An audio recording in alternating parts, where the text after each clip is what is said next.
Hi అండి, అందరికీ గుర్తుందా? అదే కోల్కతాలో జరిగిన మోనిత మర్డర్ కేసు గురించి మాట్లాడుతున్నా. సర్లే, మీరు ఏదో పనిలో ఉండి మర్చిపోయి ఉంటారు.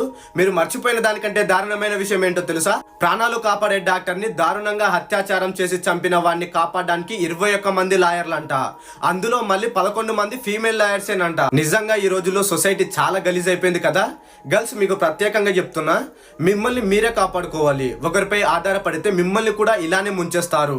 ఇందుకోసమే నేను కొన్ని యాప్స్ ని 1091 లాంటి హెల్ప్ లైన్ నెంబర్స్ ని మీకు ఉపయోగపడే వీడియోస్ చేసి మన ఛానల్లో పోస్ట్ చేసా. వెళ్ళి ఖచ్చితంగా చెక్ చేయండి, ఖచ్చితంగా యూజ్ చేసుకోండి. నేను ఎందుకోసం చెప్తున్నా అంటే, మిమ్మల్ని మీరు కాపాడుకోవడం తెలియకపోతే ఇలాంటి అత్యాచారాలు జరుగుతూనే ఉంటాయి. లేదు బ్రో, ఈ యాప్స్ ఈ హెల్ప్ లైన్ నెంబర్స్ మాకు పనికిరావు అనుకుంటే ఈ వీడియోలో చూపించినట్లు సెల్ఫ్ డిఫెన్స్ నేర్చుకోండి.